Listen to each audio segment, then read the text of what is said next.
Today, we're talking about Poppy, easily one of the biggest mysteries in the game. We've never seen a character more unpredictable, and to top it off, she straight up ditched us at the end of Chapter 4. So, what was her reason for running off? What are her true goals? And most importantly, what's going to happen to her in Chapter 5, and how will it affect us and Playtime Co. as a whole?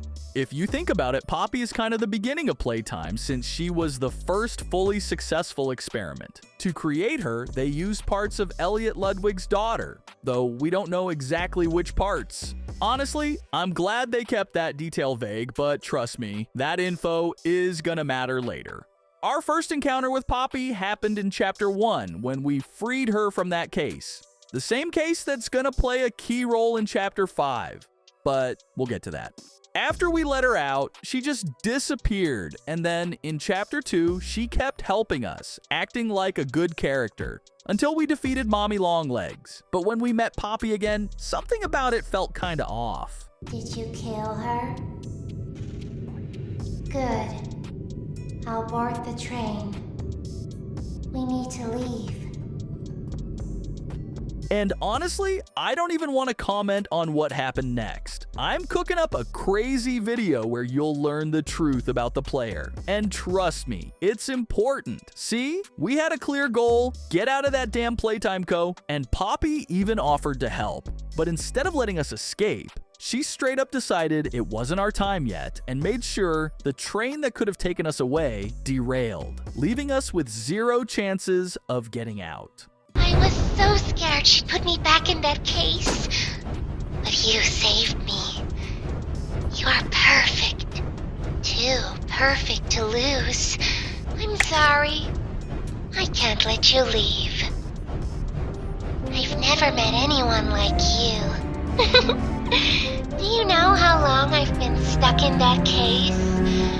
Well, too long. I had so much time to think and reflect. Time to figure out exactly what I would do when free. We'll set things right. Terrible things have happened. But I know that whatever I need you to do, you're capable. And that's when the first theories started popping up. Maybe Poppy ain't as sweet and innocent as she wants us to think. What if everything she's done was just part of her own plan, and to her, we're not equals, just pawns in her game? At the same time, we got our first real look at the prototype's claw, which is crazy important for this video and Poppy's future. Then came Chapter 3, where Poppy finally started spilling the truth. I need you. So we can get revenge on those monsters who've tortured you, who've tortured us. They didn't act alone. They're disciples of the original prototype. All that death didn't fix anything. And then, once it was all over, they dragged those corpses down below where they'd never be found. And they ate the bodies to stay alive. The prototype has to die for this, for everything.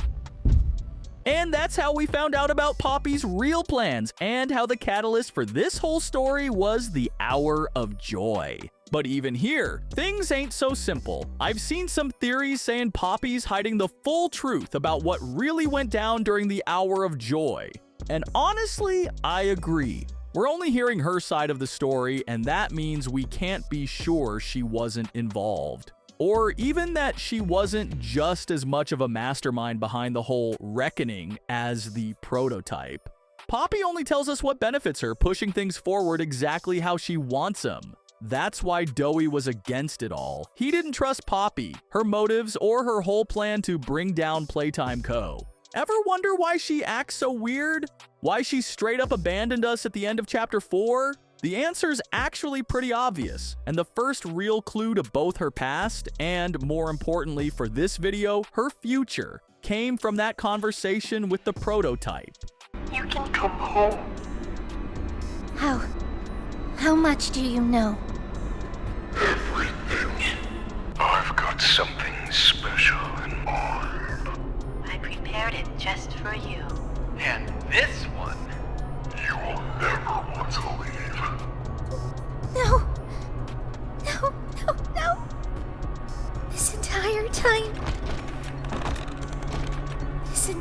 time.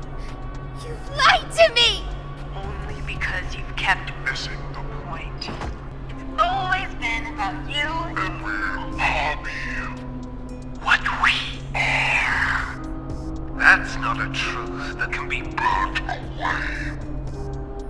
No, not when it can mean so much more. Prototype. Please. It's time to come home. Poppy. It's time to come home.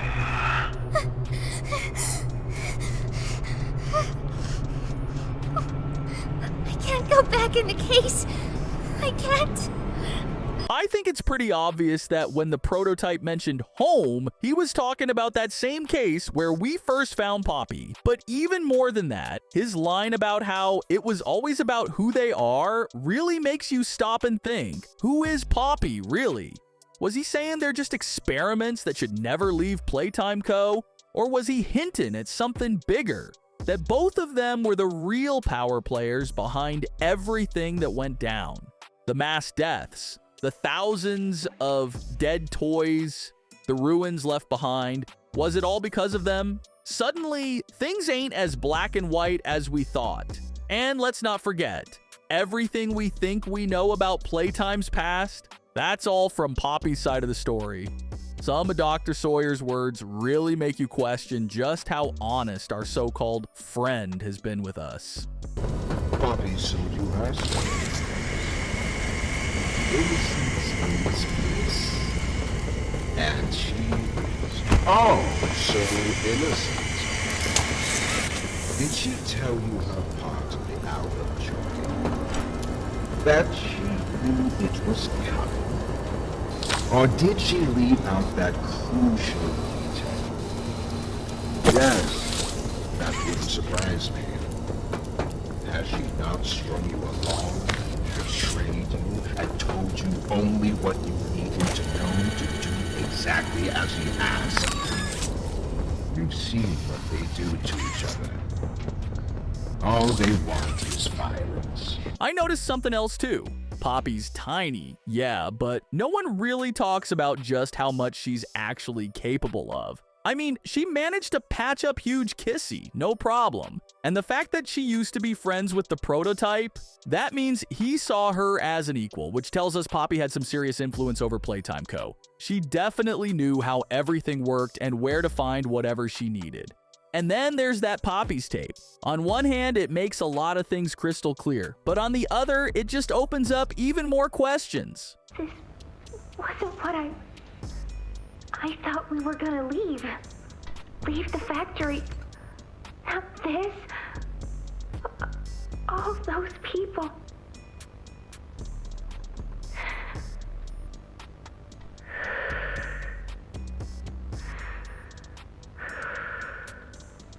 Prototype says we can't leave. Not now, not ever. I hate him. I hate him, and I hate this place, and I hate that he's right. He explained everything, and he's right. We can't leave. It's too risky. What they did to us, we can't ever let it happen to us or anyone ever again. Doesn't make me feel better about the bodies, though. What he was saying about them? I know there's not really another option. The toys will starve otherwise. They'll die. But it's still disgusting. I wish you were here, Dad. I could really use one of your talks right about now.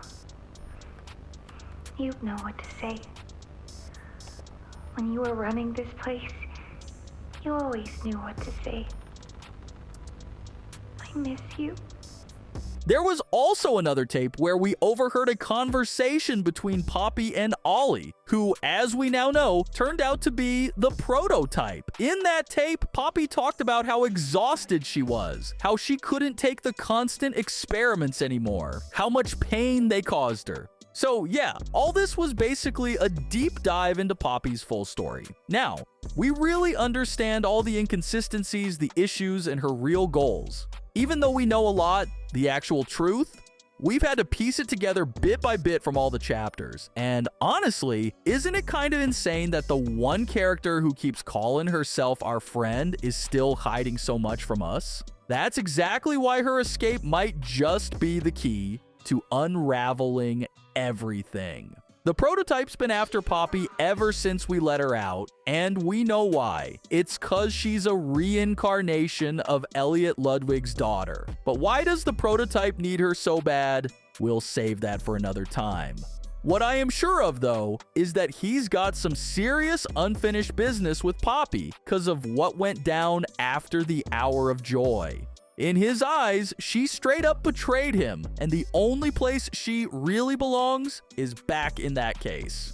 And since the Prototype is always lurking, Poppy's escape was probably the dumbest, most reckless move she's ever made. So after we deal with Huggy, there's a solid chance we'll run into our friend again, just like the first time. But this time, she won't be able to leave without giving us the real truth. Too many people have already paid the price for her blind faith in her own plan. Now, let me make one thing clear. Poppy isn't a traitor or some big villain, but the fact that she keeps hiding the actual truth makes it feel like we're playing a really dangerous game. Maybe Poppy was actually one of the masterminds behind the Hour of Joy, and she's just too scared to admit it. So she twists the story to make it seem like the Prototype was the only monster in all this. Or maybe she knows some crazy secrets about Playtime Co.'s research, stuff the Prototype desperately needs. Either way, Chapter 5 is gonna rip the veil off everything we thought we knew about Playtime Co. And that's where this whole story comes to an end. So what do you think about Poppy? What do you think is gonna happen to her in Chapter 5? Drop your thoughts in the comments. And with that,